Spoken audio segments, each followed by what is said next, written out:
हर जुग जुग भगत पाया कैद रखदाया राम राजे हरना दोष हर माया प्रहलाद तराया आनंद का विठले नामदेव मोक्ष लाया जननानक ऐसा सेव्या अंत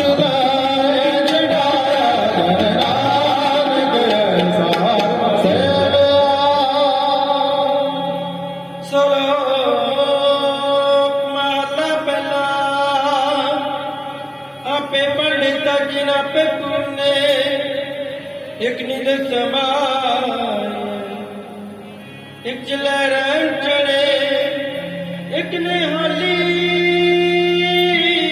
पैगम तू परण करे तिना सवारे नानका जिनको नदर करी माला आपे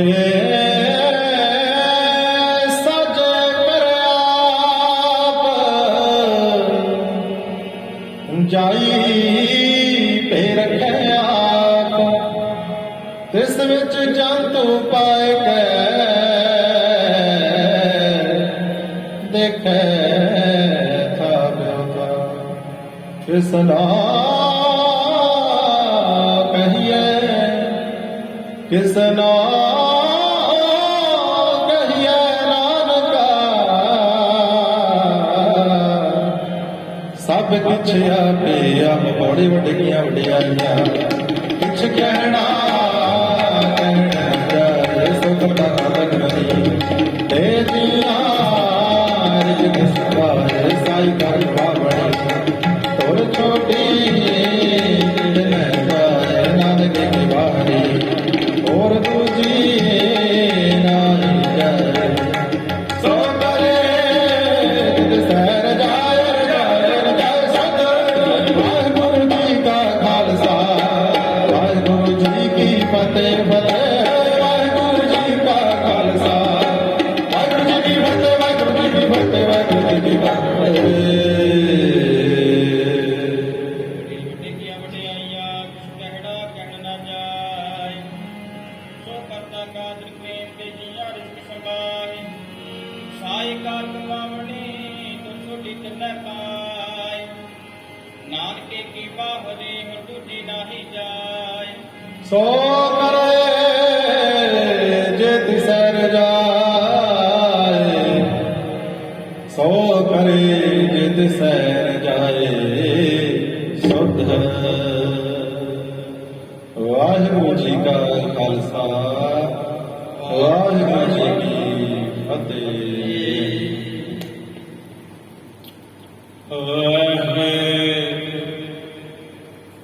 ਗੁਰੂ ਤੂੰ ਅਥਾਹ ਤੂੰ ਅਥਾਹ ਅਪਾਰ ਅਤ ਉੱਚਾ ਅਤ ਉੱਚਾ ਤਾਕਾ ਦਰਬਾਰਾ ਤੂੰ ਅਥਾਹ ਅਪਾਰ ਅਤ ਉੱਚਾ ਮੈਂ ਪੇਖਿਓ ਰੀ ਉੱਚਾ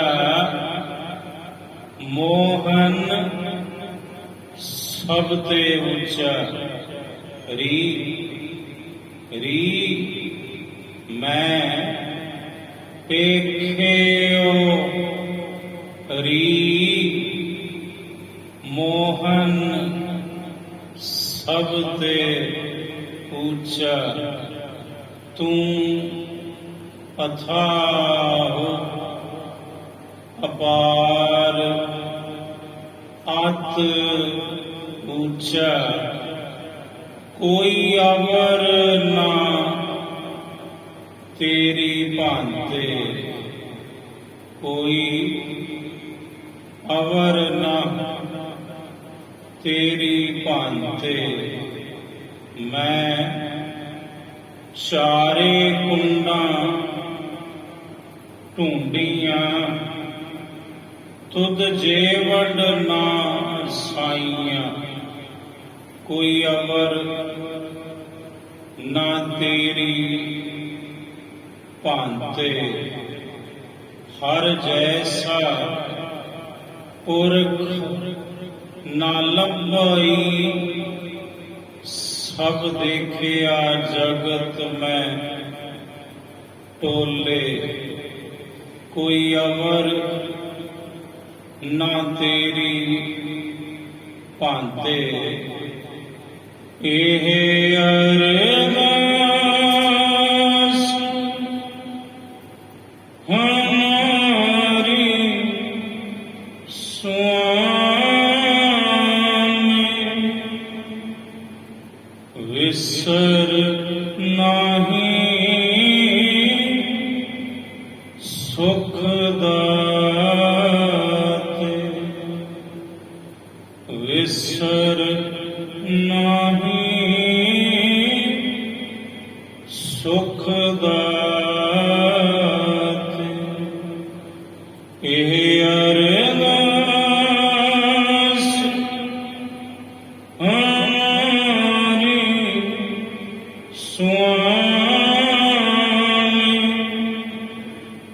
ਵਿਸਰ ਨਾਹੀ ਸੁਖ ਦਾਤੇ, ਵਿਸਰ ਨਾਹੀ ਸੁਖ ਦਾਤੇ, ਸੁਕਾਹੁ ਟਾਲ ਗੁਰ ਸੇਵੀਐ, ਅਹਨਿਸ ਸਹਿਜ ਸੁਭਾਏ, ਦਰਸ਼ਨ ਪਰਸੈ ਗੁਰੂ ਕੈ, ਜਨਮ ਮਰਨ ਦੁਖ ਜਾਏ।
ਵਾਹਿਗੁਰੂ ਜੀ ਸਤਿਨਾਮ।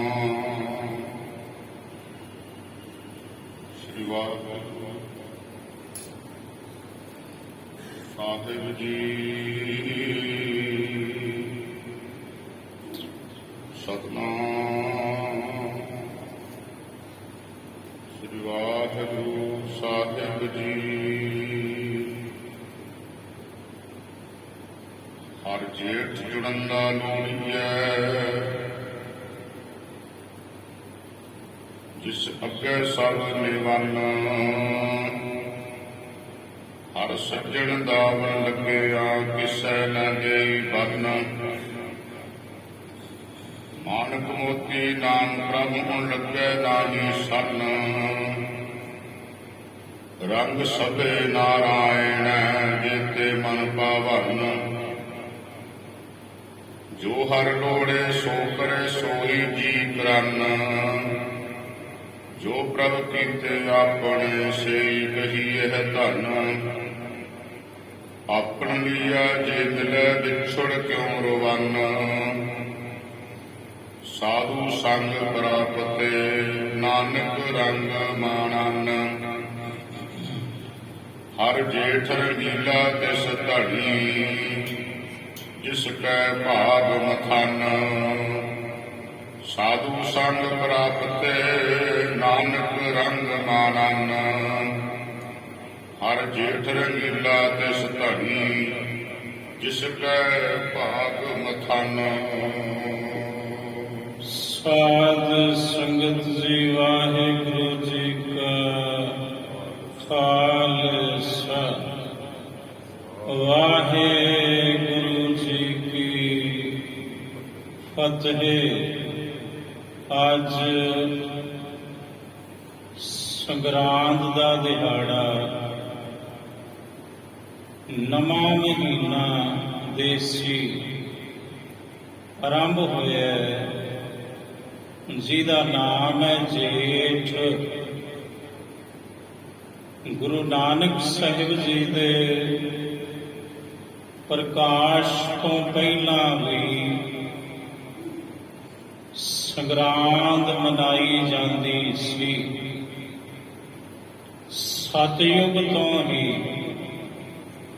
ਇਹ ਸੰਗਰਾਂਦ ਭਾਰਤ ਵਰਸ਼ ਵਿੱਚ ਮਨਾਈ ਜਾਂਦੀ ਸੀ।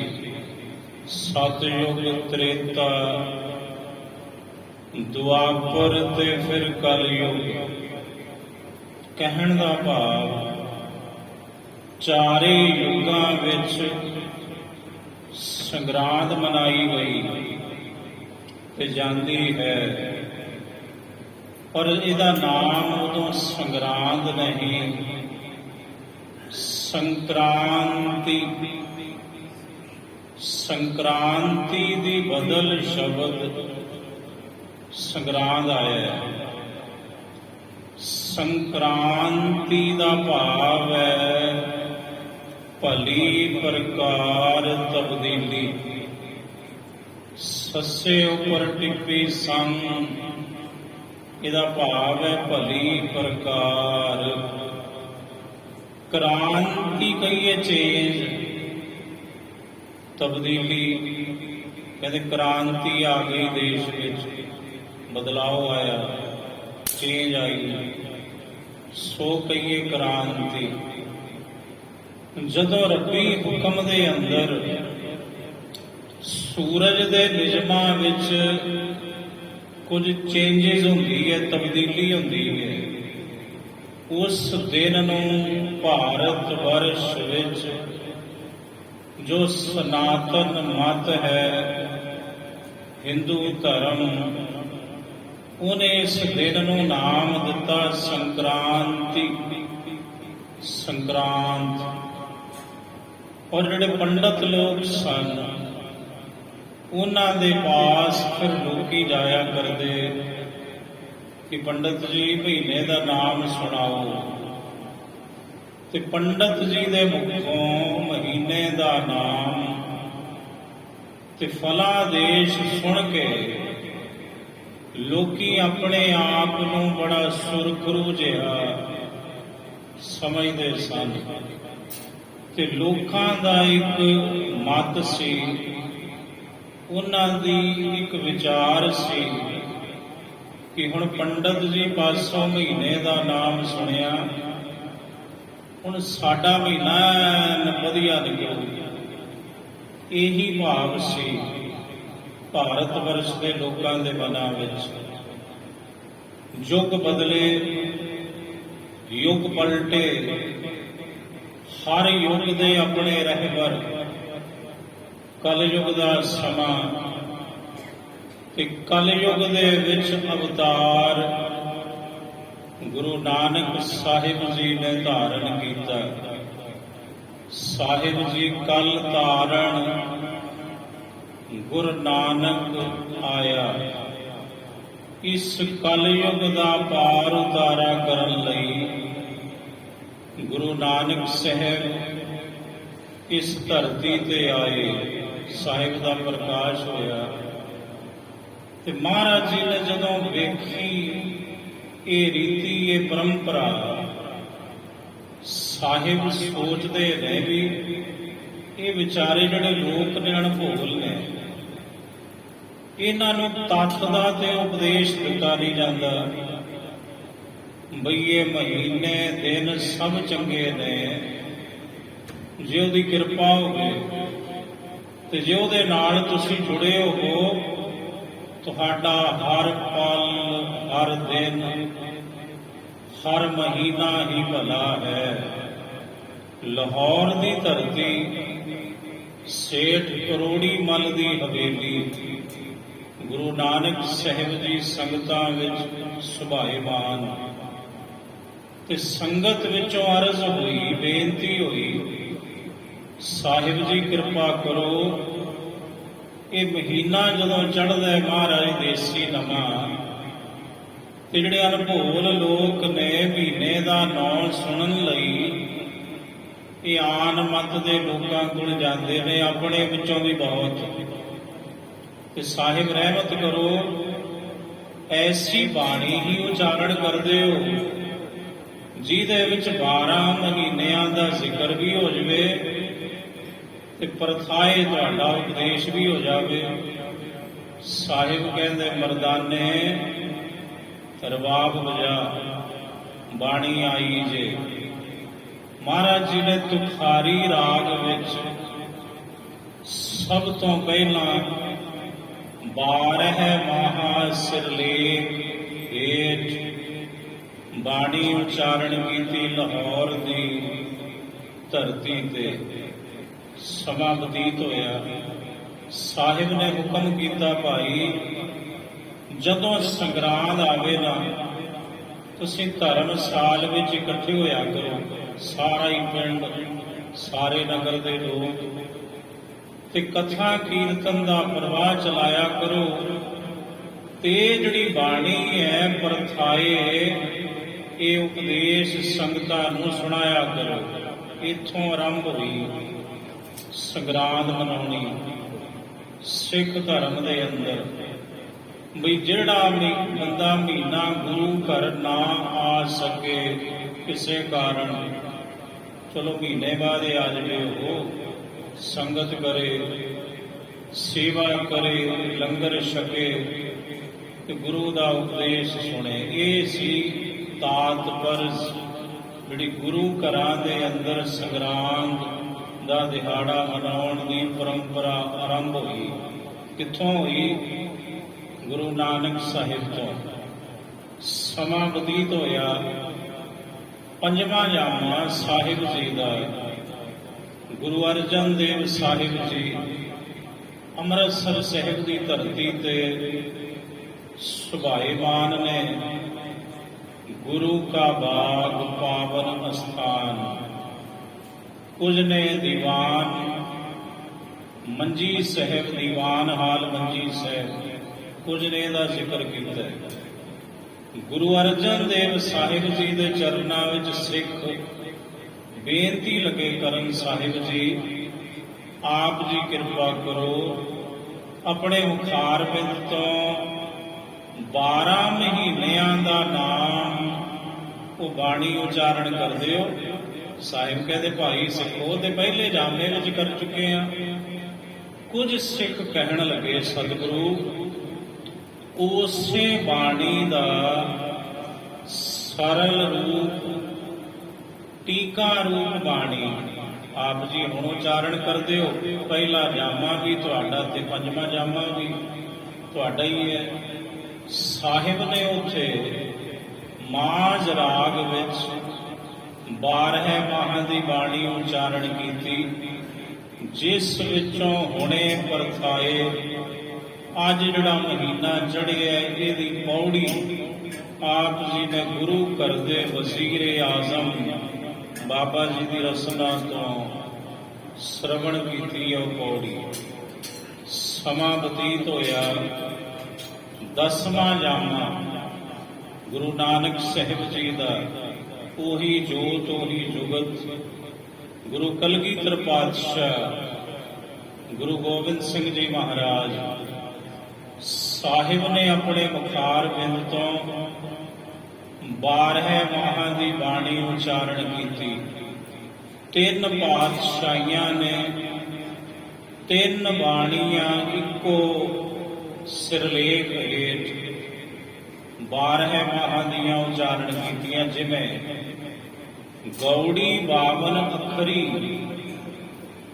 ਗੁਰੂ ਅਰਜਨ ਦੇਵ ਸਾਹਿਬ ਜੀ ਨੇ ਵੀ ਉਚਾਰਨ ਕੀਤੀ, ਤੇ ਉਹੀ ਸਿਰਲੇਖ ਗੌੜੀ 52 ਅੱਖਰੀ ਭਗਤ ਕਬੀਰ ਜੀ ਨੇ ਵੀ ਉਹ ਬਾਣੀ ਉਚਾਰਨ ਕੀਤੀ। ਸਿਰਲੇਖ ਇੱਕੋ ਹੀ ਹੈ।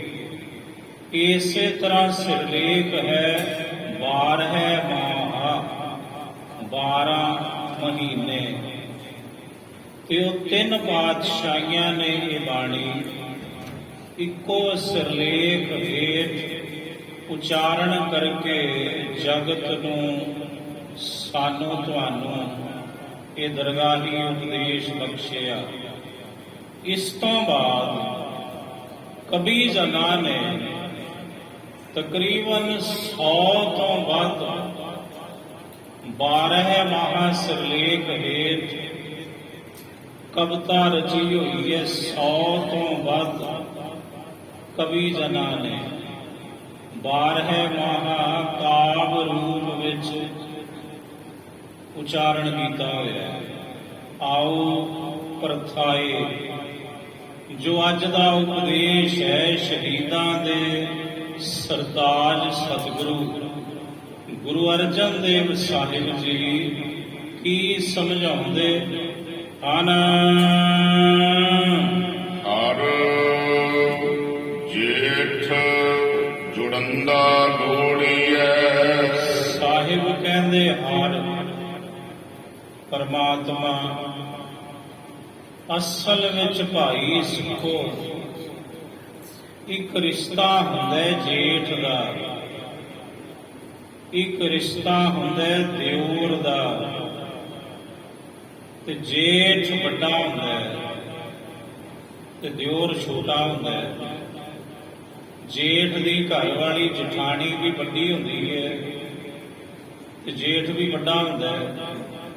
ਸਾਹਿਬ ਕਹਿੰਦੇ ਅਸਲ ਵਿੱਚ ਕੁੱਲ ਖਲਕਤ ਦਾ, ਕੁੱਲ ਦੁਨੀਆ ਦਾ, ਕੁੱਲ ਸ੍ਰਿਸ਼ਟੀ ਦਾ, ਕੁੱਲ ਆਲਮ ਦਾ ਜਿਹੜਾ ਜੇਠ ਹੈ ਉਹ ਰੱਬ ਹੈ। ਕਿਉਂ? ਕਿਉਂਕਿ ਰੱਬ ਤੋਂ ਵੱਡਾ ਦੁਨੀਆ 'ਚ ਹੈ ਹੀ ਕੋਈ ਨਹੀਂ। ਉਹ ਸਾਰਿਆਂ ਦਾ ਹੀ ਜੇਠ ਹੈ। ਭਾਵੇਂ ਕੋਈ ਹੈ, ਭਾਵੇਂ ਕਿਸੇ ਮਜ਼ਹਬ ਨਾਲ ਕੋਈ ਤਾਲੁਕ ਰੱਖਦਾ ਹੈ, ਰੱਬ ਸਭ ਦਾ ਜੇਠ ਹੈ। ਅੱਲਾ ਸਭ ਦਾ ਜੇਠ ਹੈ। ਰਾਮ ਸਭ ਦਾ ਜੇਠ ਹੈ। ਵਾਹਿਗੁਰੂ ਸਭ ਦਾ ਜੇਠ ਹੈ। ਹੁਣ ਜੇਠ ਦਾ ਮਹੀਨਾ ਆਰੰਭ ਹੋਇਆ ਹੈ। ਸਤਿਗੁਰੂ ਕਹਿੰਦੇ ਭਾਈ ਇਹ ਦੁਨੀਆ ਦੇ ਲੋਕੋ ਸੁਣੋ, ਹਰ ਜੇਠ ਜੁੜੰਦਾ ਲੋੜੀਐ। ਜੁੜੰਦਾ ਕਹੀਏ, ਜੁੜਨਾ, ਜੁੜੀ ਦਾ ਹੈ, ਲੋੜੀਐ ਕਹੀਏ, ਚਾਹੀਦਾ ਹੈ। ਸਤਿਗੁਰੂ ਕਹਿੰਦੇ ਭਾਈ ਜੇਠ ਦਾ ਮਹੀਨਾ ਆਰੰਭ ਹੋਇਆ ਹੈ। ਇਸ ਜੇਠ ਦੇ ਮਹੀਨੇ ਵਿੱਚ ਯਤਨ ਕਰੋ ਕਿ ਜੋ ਸਭ ਦਾ ਜੇਠ ਹੈ ਪਰਮਾਤਮਾ ਉਹਦੇ ਚਰਨਾਂ ਵਿੱਚ ਜੁੜਨਾ ਚਾਹੀਦਾ ਸਾਨੂੰ ਤੁਹਾਨੂੰ ਸਭਨਾਂ ਨੂੰ। ਹਰ ਜੇਠ ਜੁੜੰਦਾ ਲੋੜੀਐ। ਗੁਰੂ ਅਰਜਨ ਦੇਵ ਸਾਹਿਬ ਜੀ ਹੀ ਹਰ ਸਿਉ ਜੁੜੈ ਤਾਂ ਸਭ ਕੋ ਉਮੀਦ। ਮਹਾਰਾਜ ਕਹਿੰਦੇ ਜੇ ਹਰੀ ਨਾਲ ਜੁੜੇ, ਰੱਬ ਨਾਲ ਜੁੜੇ ਇਹ ਜੀਵ ਤਾਂ ਹਰ ਕੋਈ ਇਹਦਾ ਮਿੱਤਰ ਹੈ। ਫਿਰ ਹਰ ਸਿਉ ਜੁੜੈ ਤਾਂ ਸਭ ਕੋ ਉਮੀਦ। ਹਰ ਸਿਉ ਜੁੜੈ ਤਾਂ ਨਿਹਚਲ ਜੀਤ। ਜੇ ਹਰੀ ਨਾਲ ਜੁੜੇ, ਰੱਬ ਰੂਪੀ ਜੇਠ ਨਾਲ ਜੁੜੇ ਤਾਂ ਇਹਦਾ ਜਿਹੜਾ ਚਿੱਤ ਹੈ ਉਹ ਡਾਮਾਡੋਲ ਨਹੀਂ ਹੋਵੇਗਾ, ਉਹ ਨਿਹਚਲ ਹੋਏਗਾ, ਸਟੇਬਲ ਟਿਕਾਓ ਵਿੱਚ ਹੋਏਗੀ ਇਹਦੀ ਬਿਰਤੀ। ਜੇ ਰੱਬ ਨਾਲ ਜੁੜਿਆ ਹੋਵੇਗਾ, ਉਹਦੇ ਚਰਨਾਂ ਵਿੱਚ ਜੁੜਿਆ ਹੋਏਗਾ। ਹਰ ਸਿਉ ਜੁੜੈ ਤਾਂ ਸਭ ਕੋ ਉਮੀਦ। ਹਰ ਸਿਉ ਜੁੜੈ ਤਾਂ ਨਿਹਚਲ ਜੀਤ। ਰੇ ਮਨ ਮੇਰੇ ਤੂੰ ਹਰ ਸਿਉ ਜੋਰ। ਇਹ ਮੇਰੇ ਮਨਾ ਤੂੰ ਵੀ ਆਪਣੀ ਟੁੱਟੀ ਹੋਈ ਸੁਰਤ ਰੱਬ ਰੂਪੀ ਜੇਠ ਦੇ ਚਰਨਾਂ ਵਿੱਚ ਜੋੜ ਲੈ। ਉਹਦੇ ਨਾਮ ਵਿੱਚ ਜੋੜ, ਉਹਦੇ ਨਾਮ ਵਿੱਚ ਜੋੜ ਆਪਣੀ ਇਸ ਸੁਰਤ ਨੂੰ। ਰੇ ਮਨ ਮੇਰੇ ਤੂੰ ਹਰਿ ਸਿਉ ਜੋਰ, ਕਾਜ ਤੁਹਾਰੈ ਨਾਹੀ ਹੋਰ। ਹੋਰ ਤੇਰਾ ਕੋਈ ਕੰਮ ਨਹੀਂ, ਅਸਲ ਵਿੱਚ ਇਹੀ ਤੇਰਾ ਕੰਮ ਹੈ। ਕਿਹੜਾ? ਰੱਬ ਰੂਪੀ ਜੇਠ ਨਾਲ ਜੁੜਨਾ। ਤਾਂ ਤੇ ਯਤਨ ਕਰ, ਤੂੰ ਆਪਣੀ ਟੁੱਟੀ ਸੁਰਤ ਗੰਢ ਉਸ ਸਭ ਤੋਂ ਵੱਡੇ ਜੇਠ ਪ੍ਰਭੂ ਦੇ ਨਾਮ ਵਿੱਚ ਤੇ ਗੰਢਾ ਲੈ ਗੁਰੂ ਤੋਂ। ਗੁਰੂ ਗੰਢੇਗਾ ਤੇਰੀ ਇਸ ਟੁੱਟੀ ਹੋਈ ਸੁਰਤ ਨੂੰ ਹਰੀ ਰੂਪੀ ਜੇਠ ਦੇ ਨਾਮ ਦੇ ਵਿੱਚ। ਹਰਿ ਸਿਉ ਜੁਰੈ ਨਾ ਵਿਆਪੈ ਕਾੜਾ। ਜੇ ਹਰੀ ਨਾਲ ਜੁੜੇ, ਰੱਬ ਰੂਪੀ ਜੇਠ ਨਾਲ ਜੁੜੇ ਕੋਈ, ਫਿਰ ਉਹਨੂੰ ਝੂਰਾ ਚਿੰਤਾ ਫਿਕਰ ਨਹੀਂ ਵਿਆਪਦਾ। ਹਰਿ ਸਿਉ ਜੁਰੈ ਨਾ ਵਿਆਪੈ ਕਾੜਾ। ਹਰਿ ਸਿਉ ਜੁਰੈ ਤਾਂ ਹੋਏ ਨਿਸਤਾਰਾ। ਜੇ ਹਰੀ ਦੇ ਨਾਲ ਜੁੜ ਜਾਵੇ, ਰੱਬ ਰੂਪੀ ਜੇਠ ਨਾਲ ਜੁੜ ਜਾਵੇ, ਇਹ ਜੀਵ ਤਾਂ ਇਹਦਾ ਪਾਰ ਉਤਾਰਾ ਹੋ ਜਾਂਦਾ ਹੈ ਇਸ ਭਵ ਸਾਗਰ ਤੋਂ। ਸਾਹਿਬ ਕਹਿੰਦੇ ਦੁਨੀਆ ਦੇ ਲੋਕੋ, ਹਰ ਜੇਠ ਜੁੜਨ ਦਾ, ਜੇਠ ਦੇ ਮਹੀਨੇ ਵਿੱਚ ਭਾਈ ਉਸ ਸਭ ਤੋਂ ਵੱਡੇ ਜੇਠ ਹਰੀ ਪਰਮੇਸ਼ਰ ਦੇ ਨਾਲ ਹੀ ਜੁੜਨਾ ਚਾਹੀਦਾ ਹੈ ਸਾਨੂੰ, ਤੁਹਾਨੂੰ ਸਭ ਨੂੰ। ਹਰ ਜੇਠ ਜੁੜਨ ਦਾ ਲੋੜੀਐ। ਜਿਸ ਅੱਗੇ ਸਭ ਨਿਵਾਨਾ। ਸਾਹਿਬ ਕਹਿੰਦੇ ਰੱਬ ਨੂੰ ਜੇਠ ਕਿਉਂ ਕਿਹਾ? ਮੈਂ ਸੁਣੋ, ਜੇਠ ਵੱਡਾ ਹੁੰਦਾ ਨਾ ਘਰ ਦੇ ਵਿੱਚ, ਤੇ ਘਰ ਦੇ ਵਿੱਚ ਜੇਠ ਦੀ ਲਾਣੇਦਾਰੀ ਹੁੰਦੀ ਹੈ। ਫਿਰ ਸਾਰੇ ਹੀ ਜੇਠ ਦੇ ਅੱਗੇ ਝੁਕਦੇ ਨੇ।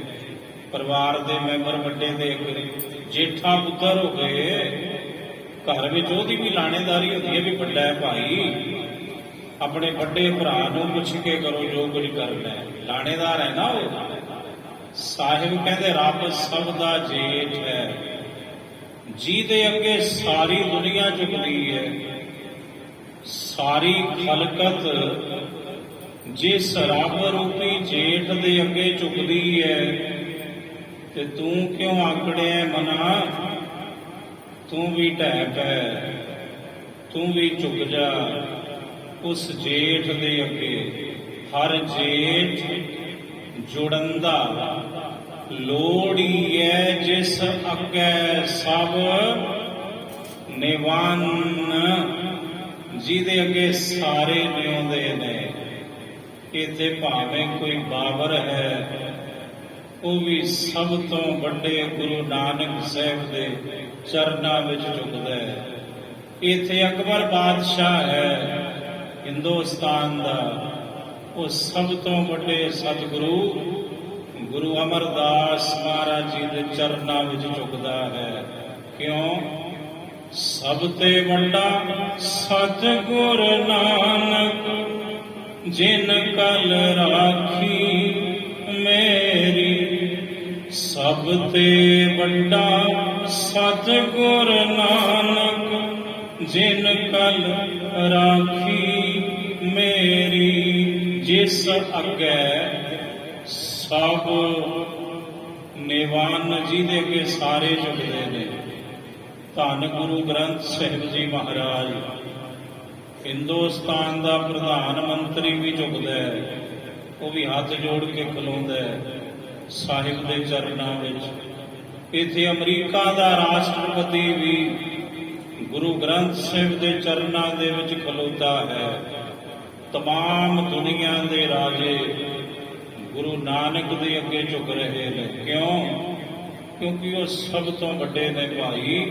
ਹਰ ਜੇਠ ਜੁੜਨ ਦਾ ਲੋੜ ਹੀ ਹੈ, ਜਿਸ ਅੱਗੇ ਸਭ ਨਿਵੰਨ ਤੇ ਸਾਰੇ ਉਹਦੇ ਕਾਬੂ ਵਿੱਚ ਨੇ, ਵਸ ਵਿੱਚ ਨੇ।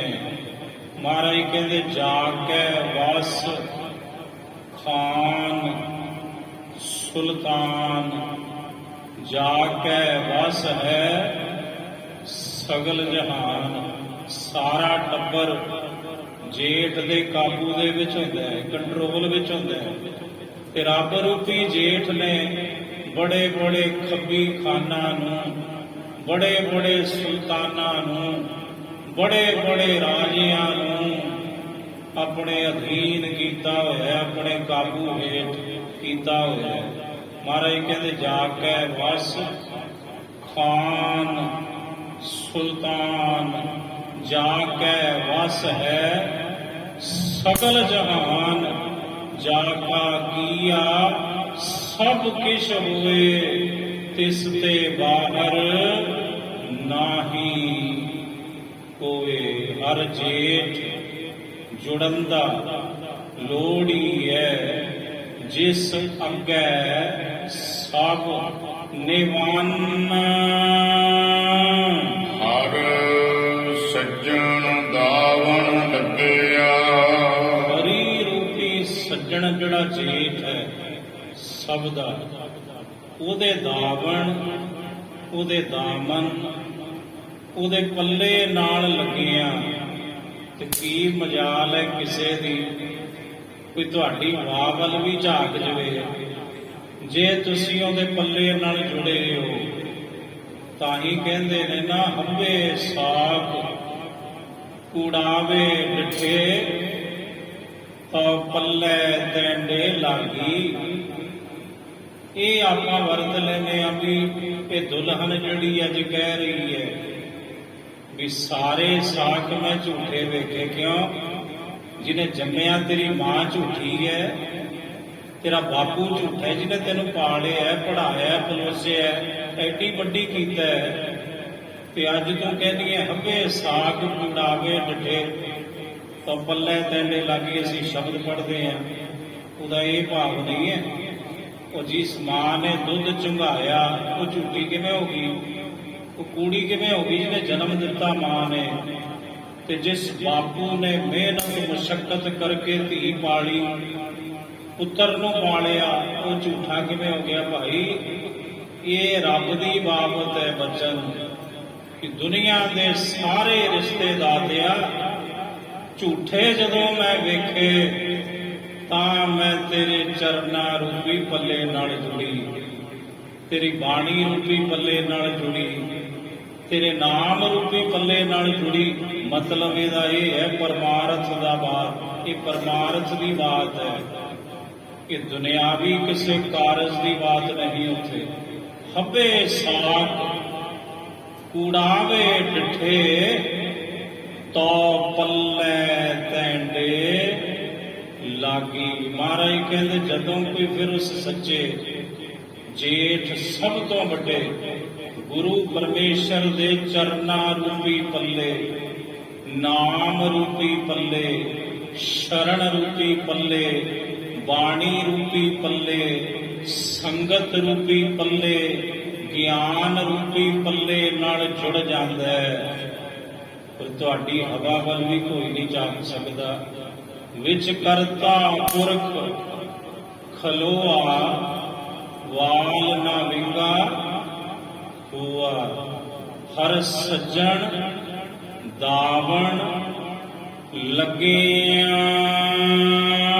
ਕਿਸੈ ਨਾ ਦੇਈ ਬੰਨ। ਕਿਸੈ ਨਾ ਦੇਈ ਬੰਨ।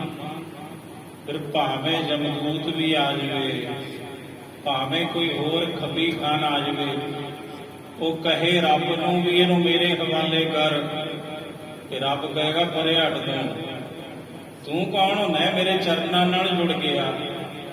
52 ਰਾਜੇ ਗਵਾਲੀਅਰ ਦੇ ਕਿਲੇ ਵਿੱਚ ਸਭ ਤੋਂ ਵੱਡੇ ਜੇਠ ਸਤਿਗੁਰੂ ਮੀਰੀ ਪੀਰੀ ਦੇ ਮਾਲਕ ਧੰਨ ਸ੍ਰੀ ਗੁਰੂ ਹਰਗੋਬਿੰਦ ਸਾਹਿਬ ਮਹਾਰਾਜ ਜੀ ਦੇ ਪੱਲੇ ਦੇ ਨਾਲ ਜਦੋਂ ਜੁੜੇ ਇੱਕ ਇੱਕ ਚੋਲੇ ਦੀ ਕਲੀ ਪਕੜੀ ਰਾਜਿਆਂ ਨੇ 52 ਰਾਜੇ 52 ਕਲੀਆਂ ਵਾਲਾ ਚੋਲਾ ਪਿੰਡ ਘੁੜਾਣੀ ਦੇ ਵਿੱਚ ਗੁਰਦੁਆਰਾ ਸਾਹਿਬ ਦੇ ਵਿੱਚ ਸ਼ਿਸ਼ੋਭਤ ਹੈ ਤੇ ਇੱਕ ਇੱਕ ਕਲੀ ਨੂੰ ਪਕੜ ਕੇ 52 ਦੇ 52 ਰਾਜੇ ਸਾਹਿਬ ਨੇ ਕਿਲੇ ਵਿੱਚੋਂ ਬਾਹਰ ਕੱਢ ਦਿੱਤੇ। ਕੀ ਮਜਾਲ ਸੀ ਉਥੇ ਜਹਾਂਗੀਰ ਦੀ ਵੀ ਉਹਨਾਂ ਨੂੰ ਮੁੜ ਕੈਦ ਵਿੱਚ ਸੁੱਟ ਸਕਦਾ।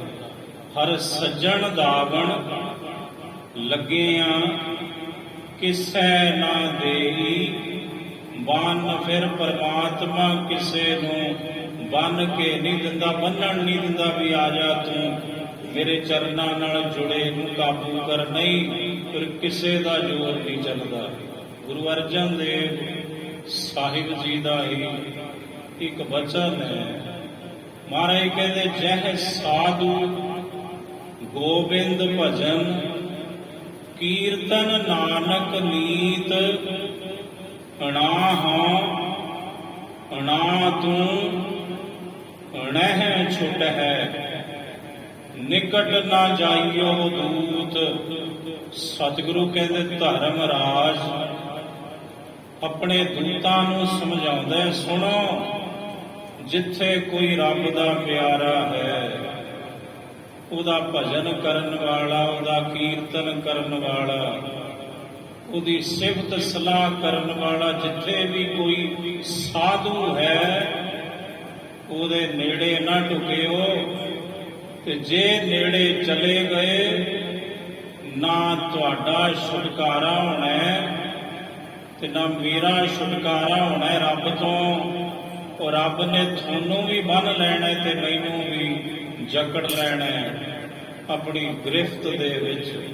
ਹਰ ਸੱਜਣ ਦਾਵਣ ਲੱਗਿਆਂ ਕਿਸੈ ਨਾ ਦੇਈ ਬੰਨ। ਮਾਣਕ ਮੋਤੀ ਨਾਮ ਪ੍ਰਭ, ਪ੍ਰਭੂ ਦਾ ਜਿਹੜਾ ਨਾਮ ਹੈ ਇਹ ਮਾਣਕ ਹੈ, ਇਹ ਮੋਤੀ ਹੈ। ਇਹ ਮਾਣਕ ਤੇ ਮੋਤੀਆਂ ਦੀ ਨਿਆਈ ਅਮੋਲਕ ਹੈ। ਵਾਹਿਗੁਰੂ ਜੀ ਦਾ ਨਾਮ ਉਹਨਾਂ ਲੱਗੇ ਨਾਹੀ ਸੰਨ, ਤੇ ਉਨ ਪ੍ਰਭੂ ਦੇ ਮਾਣਕ ਮੋਤੀ ਨਾਮ ਨੂੰ ਕੋਈ ਸੰਨ ਨਹੀਂ ਲਾ ਸਕਦਾ, ਕੋਈ ਚੁਰਾ ਨਹੀਂ ਸਕਦਾ। ਦੁਨਿਆਵੀ ਮਾਣਕ ਮੋਤੀ ਚੋਰੀ ਕੀਤੇ ਜਾ ਸਕਦੇ ਨੇ, ਪਰ ਜੇਠ ਪਰਮਾਤਮਾ ਦਾ ਜੋ ਸੱਚਾ ਨਾਮ ਰੂਪੀ ਮਾਣਕ ਹੈ, ਮੋਤੀ ਹੈ, ਮਾਣਕ ਮੋਤੀ ਦੀ ਨਿਆਈ ਅਮੋਲਕ ਹੈ, ਉਹਨੂੰ ਕੋਈ ਵੀ ਸੰਨ ਨਹੀਂ ਲਾ ਸਕਦਾ। ਹਰ ਧਨ ਕੋ ਉਚੱਕਾ ਨੇੜ ਨਾ ਆਵਈ, ਜਮ ਜਾਗਾਤੀ ਡੰਡ ਨਾ ਲਗਾਈ। ਹਰੀ ਨਾਮ ਰੂਪੀ ਧਨ ਨੂੰ ਕੋਈ ਵੀ ਚੋਰ ਉਚੱਕਾ ਚੁਰਾ ਨਹੀਂ ਸਕਦਾ। ਤੇ ਜਿਹੜੇ ਜਮਦੂਤ ਰੂਪੀ ਵਸੂਲੀਏ ਨੇ ਉਹ ਕੋਈ ਦੰਡ ਨਹੀਂ ਦੇ ਸਕਦੇ ਜਿਹਦੇ ਪੱਲੇ ਸੱਚੇ ਦਾ ਨਾਮ ਹੈ ਭਾਈ। ਹਰ ਸੱਜਣ ਦਾਵਣ ਲੱਗਿਆਂ ਕਿਸੈ ਨਾ ਦੇਈ ਬੰਨ, ਮਾਣਕ ਮੋਤੀ ਨਾਮ ਪ੍ਰਭ ਉਨ ਲੱਗੈ ਨਾਹੀ ਸੰਨ। ਰੰਗ ਸਭੇ ਨਾਰਾਇਣ, ਰੰਗ ਬੜੇ ਅਰਥ ਨੇ ਰੰਗ ਦੇ ਗੁਰਬਾਣੀ ਦੇ ਵਿੱਚ ਹੀ। ਸਭ ਤੋਂ ਵੱਡਾ ਗਿਆਨ ਦੁਨੀਆ ਵਿੱਚ ਕੀ ਹੈ? 7 ਰੰਗ ਨੇ ਤੇ ਸੱਤੇ ਦੇ ਸੱਤੇ ਆਪਸ ਵਿੱਚ ਮਿਲਦੇ ਕੋਈ ਨਹੀਂ। ਬਸ ਇਹੀ ਤੱਤ ਹੈ, ਇਹੀ ਸਮਝਣ ਦੀ ਬਾਤ ਹੈ। ਘਰ ਦੇ ਵਿੱਚ 7 ਜੀ ਹੁੰਦੇ ਨੇ ਤੇ ਕੀ ਸੱਤਾਂ ਦੀ ਵਿਚਾਰ ਇੱਕ ਹੈ ਕਿ ਖਿਆਲਾਤ ਇੱਕ ਨੇ, ਇੱਕ ਦੂਜੇ ਨਾਲ ਮਿਲਦੇ ਨੇ? ਬਿਲਕੁਲ ਨਹੀਂ ਮਿਲਦੇ। ਕਿਸੇ ਦਾ ਕੋਈ ਖਿਆਲ ਹੈ, ਕਿਸੇ ਦਾ ਕੋਈ ਖਿਆਲ। ਬਾਪੂ ਬੇਬੇ ਦਾ ਹੋਰ ਖਿਆਲ, ਪੁੱਤਰ ਦਾ ਹੋਰ ਖਿਆਲ, ਧੀ ਦਾ ਹੋਰ ਤੇ ਨੂੰਹ ਦਾ ਹੋਰ। ਕੌਣ ਕਹਿੰਦਾ ਆਪਸ ਵਿੱਚ ਖਿਆਲ ਮਿਲਦੇ ਨੇ?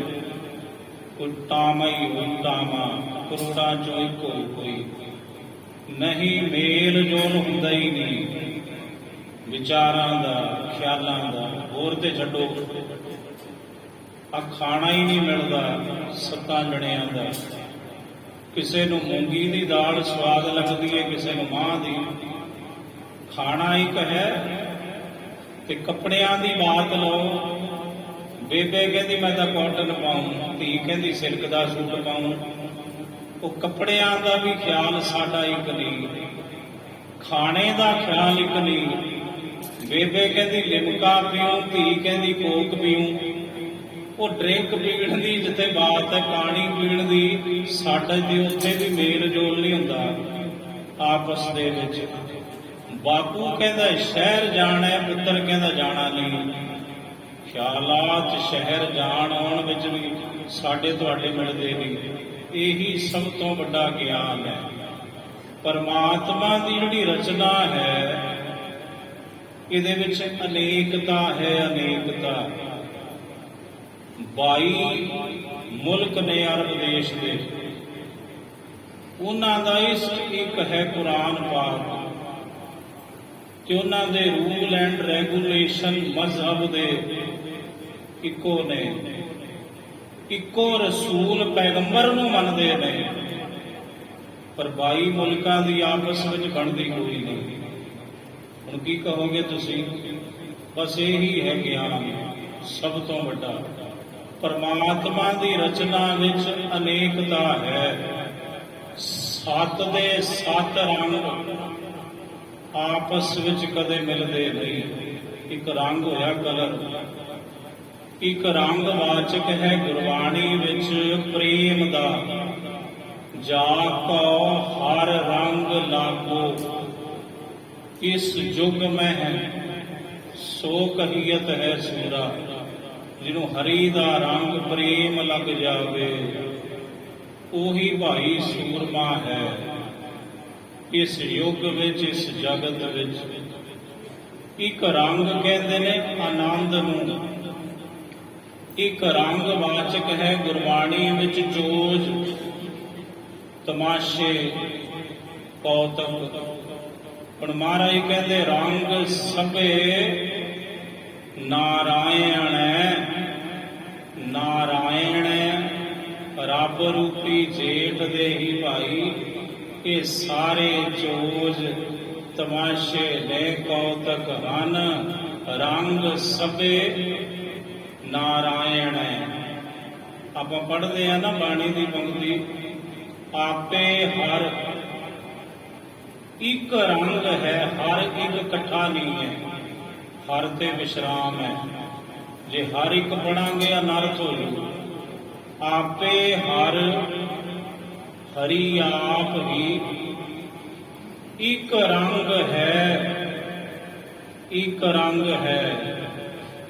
ਆਪੇ ਬਹੁ ਰੰਗੀ, ਤੇ ਉਹ ਇੱਕ ਰੰਗ ਹੀ ਬਹੁ ਰੰਗੀ ਹੈ। ਪਰਮਾਤਮਾ ਏਕ ਹੈ, ਅਨੇਕ ਹੈ, ਫਿਰ ਏਕ ਹੈ। ਗੁਰੂ ਗੋਬਿੰਦ ਸਿੰਘ ਜੀ ਮਹਾਰਾਜ ਜਾਪ ਸਾਹਿਬ ਤੇ ਸਤਿਗੁਰੂ ਕਹਿੰਦੇ ਆਪੇ ਹਰ ਇੱਕ ਰੰਗ ਹੈ, ਆਪੇ ਬਹੁ ਰੰਗੀ। ਤੇ ਪੰਚਮ ਪਾਤਸ਼ਾਹ ਕਹਿੰਦੇ ਭਾਈ ਰੰਗ ਸਭੇ ਨਾਰਾਇਣ। ਇਹ ਜਿੰਨੇ ਕੌਤਕ ਚੋਜ ਤਮਾਸ਼ੇ ਨੇ ਸਭ ਉਸ ਜੇਠ ਦੇ ਹੀ ਹਨ। ਜਿਤ ਮਨ ਪਾਵਨ, ਜਿਤਨੇ ਸਾਡੇ ਮਨ ਵਿੱਚ ਭਾਉਂਦੇ ਨੇ ਇਹ ਕੌਤਕ, ਇਹ ਆਨੰਦ, ਇਹ ਚੋਜ, ਇਹ ਤਮਾਸ਼ੇ, ਉਸੇ ਰੱਬ ਦੇ ਹਨ। ਜੋ ਹਰ ਲੋੜੇ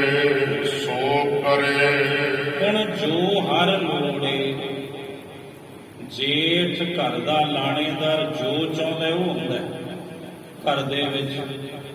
ਤੇ ਸ੍ਰਿਸ਼ਟੀ ਰੱਬ ਰੂਪੀ ਜੇਠ ਦਾ ਘਰ ਹੈ। ਇਸ ਸ੍ਰਿਸ਼ਟੀ ਵਿੱਚ ਜੋ ਕਾਇਨਾਤ ਹੈ ਕੁੱਲ, ਅਸੀਂ ਤੁਸੀਂ ਤਮਾਮ ਜੀਵ ਜੰਤੂ ਬਨਸਪਤੀ, ਤੇ ਜੋ ਰੱਬ ਰੂਪੀ ਜੇਠ ਚਾਹੂ ਉਹੀ ਅਸੀਂ ਤੁਸੀਂ ਕਰਾਂਗੇ ਕਿ ਆਪਣੀ ਮਰਜ਼ੀ ਕਰਾਂਗੇ ਜੀ। ਉਹਦੇ ਅਧੀਨ ਆ, ਅਸੀਂ ਉਹਦੇ ਹੁਕਮ ਦੇ ਵਿੱਚ ਆ, ਉਹਦੀ ਰਜ਼ਾ ਦੇ ਪਾਬੰਦ ਹਾਂ। ਸਤਿਗੁਰੂ ਕਹਿੰਦੇ ਜੋ ਹਰ ਲੋੜੇ ਸੋ ਕਰੇ, ਜੋ ਪਰਮਾਤਮਾ ਚਾਹੁੰਦਾ ਹੈ ਉਹੀ ਕਰਦਾ ਹੈ। ਫਿਰ ਸੋਈ ਜੀਵ ਕਰਨ, ਜਿਹੜੇ ਜੀਵ ਨੇ ਅਸੀਂ ਤੁਸੀਂ ਅਸੀਂ ਵੀ ਉਹੀ ਕੁਝ ਕਰਦੇ ਹਾਂ। ਜੋ ਪਰਮਾਤਮਾ ਚਾਹੁੰਦਾ ਹੈ ਕਿ ਤੁਸੀਂ ਇਹ ਕਰੋ, ਅਸੀਂ ਉਹਦੀਆਂ ਕਠਪੁਤਲੀਆਂ ਹਾਂ ਬਣਾਈਆਂ ਹੋਈਆਂ। ਤੇ ਮਹਾਰਾਜ ਜੀ ਜੇ ਕਰਾਵੇ ਸੋ ਕਰਨਾ, ਨਾਨਕ ਦਾਸ ਤੇਰੀ ਸਰਣਾ। ਜੋ ਤੂੰ ਕਰਾਉਣਾ ਉਹੀ ਅਸਾਂ ਕਰਨਾ ਹੈ, ਸੋਈ ਜੀ ਕਰਾਨ।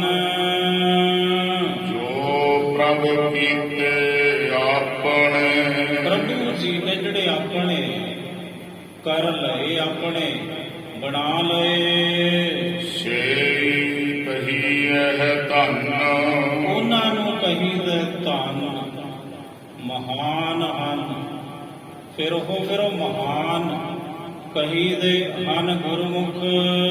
ਆਪਨ ਲੀਆ ਜੇ ਮਿਲੈ, ਜੇ ਆਪਣੀ ਮਰਜ਼ੀ ਦੇ ਨਾਲ ਅਸੀਂ ਕੁਝ ਪ੍ਰਾਪਤ ਕਰ ਸਕਦੇ ਹੁੰਦੇ ਤਾਂ ਅਸੀਂ ਤੇ ਸ਼ਾਮ ਨੂੰ ਦੁਨੀਆ ਤਬਾਹ ਕਰ ਦੇਣੀ ਸੀ, ਕੋਈ ਗਰਕ ਹੋ ਜਾਵੇ ਦੁਨੀਆ। ਜੇ ਸਾਡਾ ਕੀਤਾ ਕੁਝ ਹੁੰਦਾ, ਲੋਕ ਕਮਾਂਡੀ ਤਬਾਹ ਹੋ ਜਾਣ, ਫਲਾਣਾ ਤਬਾਹ ਹੋ ਜਾਵੇ, ਪਰ ਹੁੰਦਾ ਕੁਝ ਨਹੀਂ, ਬੁੜਕਦੇ ਬਹੁਤਾ ਸੀ। ਸਭ ਨੇ ਛਾਲਾਂ ਮਾਰੀਆਂ, ਕਰਤਾ ਕਰੈ ਸੋ ਹੋਏ। ਪੰਕਤੀ ਸੁਣੋ ਦੁਬਾਰਾ ਜੀ। ਆਪਨ ਲੀਆ ਜੇ ਮਿਲੈ, ਆਪਣ ਲੀਆ ਜੇ ਆਪਣੇ ਉਦਮ ਦੇ ਨਾਲ ਅਸੀਂ ਜੋ ਚਾਹੁੰਦੇ ਉਹ ਲੈ ਸਕਦੇ, ਤੇ ਫਿਰ ਤੇ ਰੱਬ ਦੀ ਕੋਈ ਲੋੜ ਹੀ ਨਹੀਂ ਸੀ ਰਹਿਣੀ। ਫਿਰ ਮੱਥੇ ਟੇਕਣ ਦੀ ਕੀ ਜ਼ਰੂਰਤ ਸੀ? ਕੋਈ ਲੋੜ ਸੀ ਜੀ? ਇਹ ਲੋੜ ਕਿਉਂ ਹੈ ਵੀ ਸਤਿਗੁਰੂ ਜਿਸ ਠਾਕੁਰ ਸਿਉ ਨਾਹੀ ਚਾਰਾ, ਤਾਕੋ ਕੀਜੈ ਸਦ ਨਮਸਕਾਰਾ। ਇਹ ਡਾਢਿਆ ਤੇਰੇ ਅੱਗੇ ਸਾਡਾ ਕੋਈ ਜ਼ੋਰ ਨਹੀਂ, ਅਸੀਂ ਤੇ ਮਾਲਕਾ ਹੱਥ ਜੋੜ ਸਕਦੇ ਹਾਂ, ਬੇਨਤੀਆਂ ਹੀ ਕਰ ਸਕਦੇ ਹਾਂ ਤੇਰੇ ਚਰਨਾਂ ਵਿੱਚ। ਅੱਗੇ ਤੈਨੂੰ ਭਾਵੇ ਨਾ ਭਾਵੇ ਤੇ ਅਰਜ਼ ਹੈ, ਆਰਡਰ ਥੋੜੀ ਹੈ। ਅਰਦਾਸ ਇੱਕ ਅਰਜ਼ ਹੈ, ਪਟੀਸ਼ਨ ਹੈ, ਮਰਜ਼ੀ ਹੈ। ਗੁਰੂ ਰੂਪੀ ਜੱਜ ਦੀ ਮੋਹਰ ਲਾਵੇ ਨਾ ਲਾਵੇ ਤੇ ਉਹਦੀ ਮਰਜ਼ੀ ਹੈ ਨਾ ਸਤਿਗੁਰੂ ਦੀ। ਇਸ ਲਈ ਮਹਾਰਾਜ ਕਹਿੰਦੇ ਆਪਣ ਲੀਆ ਜੇ ਮਿਲੈ, ਵਿਛੜ ਕਿਉ ਰੋਵਨ। ਮੇਰੇ ਦੱਸੋ ਅਸੀਂ ਪਰਮਾਤਮਾ ਤੋਂ ਵਿਛੜਦੇ ਕਿਉਂ ਤੇ ਵਿਛੜ ਕੇ ਰੋਂਦੇ ਕਿਉਂ ਅਸੀਂ? ਜੇ ਸਾਡੀ ਮਰਜ਼ੀ ਨਾਲ ਰੱਬ ਸਾਨੂੰ ਮਿਲਦਾ ਹੁੰਦਾ ਫਿਰ ਅਸੀਂ ਰੱਬ ਤੋਂ ਟੁੱਟਦੇ ਕਿਉਂ, ਵਿਛੜਦੇ ਕਿਉਂ, ਰੋਂਦੇ ਕਿਉਂ, ਭਟਕਦੇ ਕਿਉਂ? ਤਮਾਮ ਜੂਨਾਂ ਵਿੱਚ ਸਾਧੂ ਸੰਗ ਪ੍ਰਾਪਤ, ਇੱਥੇ ਗੱਲ ਮੁੱਕਦੀ ਹੈ। ਭਾਈ ਗੁਰੂ ਦੀ ਸੰਗਤ ਦੁਆਰਾ ਹੀ ਉਹਦੇ ਦਰੋਂ ਘਰੋਂ ਹਰ ਬਖਸ਼ਿਸ਼ ਦੀ ਪ੍ਰਾਪਤੀ ਹੁੰਦੀ ਹੈ, ਗੁਰੂ ਤੋਂ ਬਿਨਾਂ ਨਹੀਂ। ਇੱਕ ਓੰਕਾਰ ਸਤਿਗੁਰ ਪ੍ਰਸਾਦ, ਬਸ ਸਤਿਗੁਰੂ ਦੀ ਪ੍ਰਸਾਦ ਕਿਰਪਾ ਹੈ ਸਭ ਤੋਂ ਵੱਡੀ। ਸਾਧੂ ਸੰਗ, ਗੁਰੂ ਦਾ ਜਿਹੜਾ ਸੰਗ ਹੈ, ਗੁਰੂ ਦੀ ਸੰਗਤ ਹੈ, ਗੁਰੂ ਦਾ ਮਿਲਾਪ ਹੈ, ਸਾਧੂ ਸੰਗ ਪ੍ਰਾਪ ਤੇ ਨਾਨਕ ਰੰਗ ਮਾਣਨ ਸਾਹਿਬ ਕਹਿੰਦੇ ਹੇ ਨਾਨਕ ਅਸੀਂ ਆਖਦੇ ਹਾਂ ਗੁਰੂ ਦੀ ਸੰਗਤ ਤੇ ਗੁਰੂ ਦੀ ਕਿਰਪਾ ਬਦੌਲਤ ਹੀ ਭਾਈ ਅਸੀਂ ਪਰਮਾਤਮਾ ਦੇ ਰੰਗ ਆਨੰਦ ਨੂੰ ਮਾਣਦੇ ਹਾਂ। ਹਰ ਜੇਠ ਰੰਗੀਲਾ ਦਿਸ ਧਣੀ ਹੁਣ ਜਿਹੜਾ ਰੱਬ ਰੂਪੀ ਜੇਠ ਹੈ ਰੰਗੀਲਾ ਬੜਾ ਹੈ, ਬੜਾ ਰੰਗੀਲਾ, ਬੜਾ ਚੋਜੀ ਹੈ। ਚੋਜੀ ਮੇਰੇ ਪਿਆਰੇ ਆ, ਚੋਜੀ ਮੇਰੇ ਪ੍ਰੀਤਮਾ, ਹਰ ਪ੍ਰਭ ਮੇਰਾ ਚੋਜੀ ਜੀਓ। ਹਰ ਜੇਠ ਰੰਗੀਲਾ, ਬੜਾ ਰੰਗੀਲਾ ਹੈ, ਰੱਬ ਰੂਪੀ ਜੇਠ, ਪਰ ਉਹ ਧਣੀ ਹੈ, ਸਭ ਦਾ ਮਾਲਕ ਹੈ, ਸਭ ਤੋਂ ਵੱਡਾ ਹੈ ਤੇ ਰੱਬ ਤੋਂ ਧਣੀ, ਰੱਬ ਤੋਂ ਅਮੀਰ ਦੁਨੀਆ ਵਿੱਚ ਨਾ ਕੋਈ ਸੀ, ਨਾ ਹੈ ਤੇ ਨਾ ਹੋਵੇਗਾ। ਹੁਣ ਐਡਾ ਅਮੀਰ, ਐਡਾ ਧਣੀ, ਐਸਾ ਰੰਗੀਲਾ ਰੱਬ ਮਿਲਦਾ ਕਿਵੇਂ ਹੈ? ਹਰ ਜੇਠ ਰੰਗੀਲਾ ਤਿਸ ਧਣੀ ਜਿਸ ਕੈ ਭਾਗ ਮਥਨ ਜਿਸ ਕੈ, ਜਿਸ ਦੇ ਮੱਥੇ ਦੇ ਭਾਗ ਅਤੀ ਉੱਤਮ ਹੁੰਦੇ ਨੇ ਭਾਈ, ਉਸ ਨੂੰ ਹਰੀ ਰੂਪੀ ਜੇਠ, ਸਭ ਦਾ ਮਾਲਕ, ਸਭ ਤੋਂ ਵੱਡਾ ਤੇ ਸਭ ਤੋਂ ਅਮੀਰ ਪਰਮਾਤਮਾ ਰੱਬ, ਉਸੇ ਨੂੰ ਮਿਲਦਾ ਹੈ ਗੁਰ ਕਿਰਪਾ ਸਦਕਾ। ਹਰ ਜੇਠ ਰੰਗੀਲਾ ਤਿਸ ਧਣੀ ਜਿਸ ਕੈ ਭਾਗ ਮਥਨ ਵਾਹਿਗੁਰੂ ਜੀ ਕਾ ਖਾਲਸਾ, ਵਾਹਿਗੁਰੂ ਜੀ ਕੀ ਫਤਿਹ।